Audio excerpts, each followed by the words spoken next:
much. I'm hopeful we find this person and hold them responsible.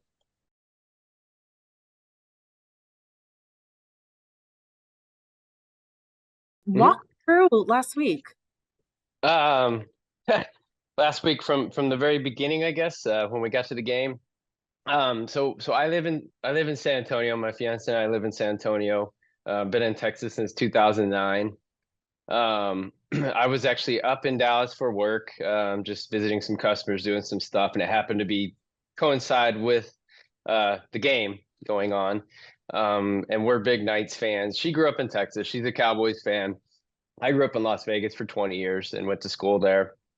Um, so I said, "Hey, do you want to come up on a flight, meet me, and we'll go to the game since they're here?" And she said, "Yeah, absolutely." So she brought her jersey and her stuff, and um, we got we got we Ubered over to the game, and we were having a great time before the game in the whole American Airlines Center, just hanging out, taking pictures. Um, Went into the game, had a good time. I mean, there's a lot of fans that talk banter, just fun back and forth. Some fans were a little bit rougher than others, but most were great. Just fun time.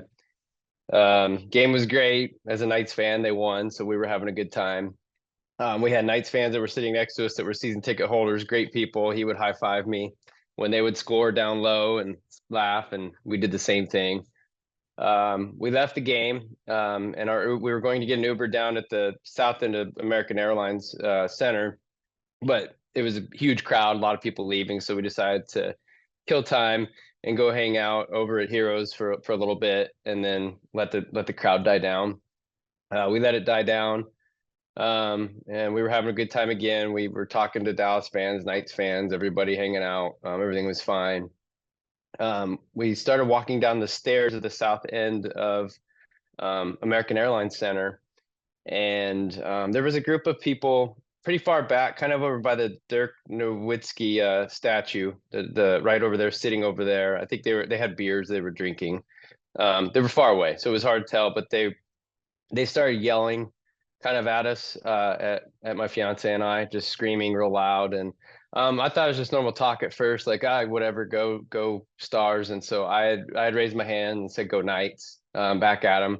We were trying to get to our Uber, looking for our Uber to pull up. And he actually called me during this. The Uber driver called me. He was lost. He wasn't in the right spot. He was trying to find us. Um, as that was going on, those guys, they came back, and I know it's profane, but they came back and they yelled at me. It was two guys. I think probably the other one was the girlfriend, a blonde girl, but they yelled and said, the guy yelled and said to take you get my bitch and get the F out of here. Sorry, somebody's at the house. Um, so they basically said, you need to get the F out right now and take your bitch and go. And I just turned around and said, that's unreal. I yelled back, like, that's not cool. Why would you say that? Meanwhile, Uber guys are calling me, and we're trying to get out. They're just trying to get out of the situation. I was mad at what they said, but they're big guys. So I'm trying to get to the sidewalk. Uber's still calling me. One of the guys gets right in front of my face, kind of cuts me off in front of me, and stands facing me. Pretty big guy.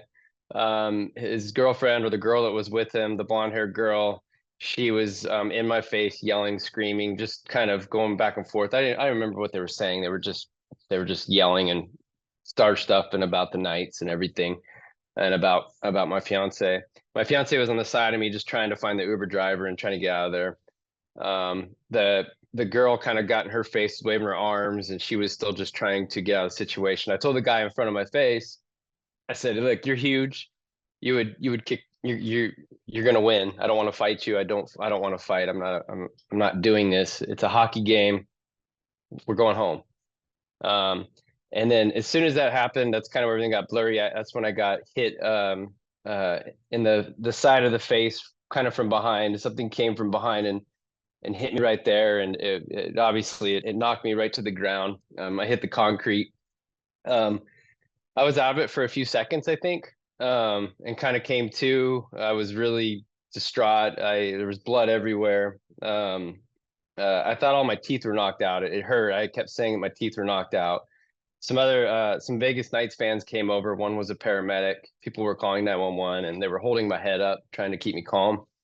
Um, and at this point, I guess these guys had ran west down that street right there, and just took off. They all just took off, were gone. And I waited and just kind of was really upset. I guess they kept calling, trying to get the paramedics there, and they got there and loaded me up into the ambulance, and then my fiance got in there as well, and then they took us to Parkland Hospital.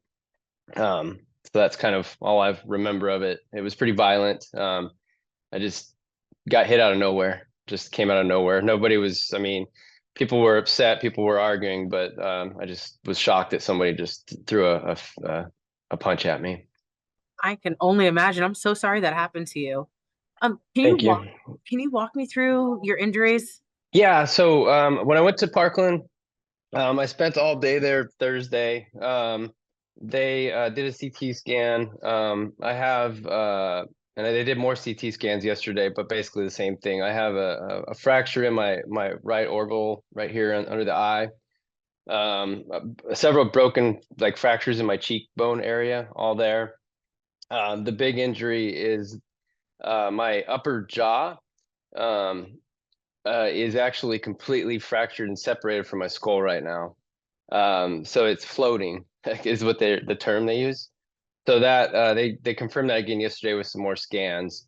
But anyhow, they wanted to do surgery on Sunday, but I don't live in Dallas, and my insurance doesn't really go through that hospital, so I was worried about that, and it just logistically wasn't going to be good. So my fiance, we got a rental car, and she drove me back that Thursday evening. Um, and now we're going to a hospital here and getting some care with the maxillofacial surgery and all that's going on. So they got me scheduled to go in tomorrow morning to put plates and screws into my upper jaw to reconnect it and try to get that all back in there. Right now, I can't eat anything solid. Hurts to talk, but it's not terrible. My bottom jaw is actually okay. Um, those are obviously I had a swollen eye. I have a little bit of double vision still, but they say that'll all kind of go away as the swelling goes down. So that the big part was the upper jaw part. It hurts. Yeah, I can only imagine. So you guys filed a police report. Correct. Yeah. The police showed up kind of right when I got carted away into the ambulance. The guys were gone. They didn't get a good description. Um, they the thing that's Uber, I actually did a report with Uber because I know our driver was in the area and I didn't know if he had seen it. And there was other Uber cars around the area, so we've just been desperately trying to find somebody that might have witnessed it, seen it. I did the police report. A detective has followed up with me yesterday and the day before, calling, just trying to get more description and detail of what these guys might look like. He's been scouring for video footage. It's been frustrating. American Airlines doesn't seem to have so far any good footage down there at the bottom of their stairs by the sidewalk. He's scouring other businesses, the parking garages of where they might have ran to see where they went, to see where they were on the stairs. They're working on all of that. But frustrating because I don't know if there's any video of this guy actually hitting me yet. But I know there's a lot of dash cams and Uber cars, things like that. There was other people there. People ran there right away.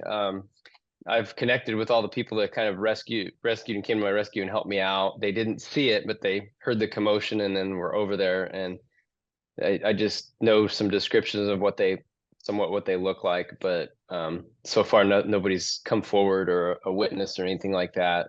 And they are still looking for video. Yeah. So at this point, I know on social media, you guys have been really looking for these people that would do Yeah, this over a game, and not even like a correct. championship game. Like, yeah, it's a playoff game, but there's more to come. Right. Yeah, absolutely. Yeah, I mean, I went and reached out on a Dallas Stars fan page on Facebook, and they were really supportive. They took that, put it on to X, and it went viral. And um, you know, I've told many people I have really good friends that are Dallas Stars fans. I lived in the Dallas area for 4 years. I've been to games up there before, and in a Knights jersey. And never had a problem like this. And I just know that that doesn't represent what most of them want. And I would imagine that everybody would want to banish this individual or this person that did this just out of nowhere. So they've been supportive. I've had a lot of good friends that have been really supportive from from that side, helping me out. But yeah, As all this was going, what was going through your head as this was happening? as I got hit, complete shock. I mean, I couldn't believe how fast it escalated and how mad and angry they were, and just came and pursued us down the stairs. And then the guy was extremely angry. I remember him just staring at me, and I was trying to diffuse it, telling him I'm not going to fight him. You would win. I'm not big like you, and it's a game. When I got hit, it was complete shock. Again, I thought I lost my teeth. I mean, my jaw, everything I was there. I was obviously very dazed after the hit, but I knew what had happened, but didn't understand why, and just obviously out of nowhere, to not even see the person come at me. Um, it was scary. I was really scared for my fiance. She was obviously very distraught and trying to figure out what's going on. It was just a really chaotic, really kind of just a violent hit, and then that was it. And it's scary because I just hit the concrete. So I'm thankful. It could have been worse, I'm sure. Yeah. And I know you were talking about having been to Stars games before. I mean, this is something you might have expect in New England, you know? But yeah, Like you, yeah. I don't know if I go with a visiting jersey to Philadelphia or Boston or somewhere. I just didn't expect it in Dallas. I mean, there's always some unruly fans everywhere, but usually the good fans will tell them to stop. Um, but again, it was a little bit later. We let the crowd die. There wasn't as many people out there, but there was people. There was people there. There was cars. There was stuff going on. So yeah, it was just shocking. what message would you have for the folks that are going to watch this tonight? Um, for the folks that watch this tonight, all I can say is, I appreciate a lot of the Dallas Stars fans community's really been trying to help. They've been spreading the word. They've been trying to get it out there. I'm just hopeful that somebody will come forward, find these individuals have said something to somebody. It's a very likely possible chance that he has a broken hand or a wrist from the hit, or at least an injury. If anybody knows anything, any video, I know that so many Stars fans want to find out who this person is and make sure that he never comes back to a game again. Um, that's my message. I'm hopeful we find this person and hold him responsible.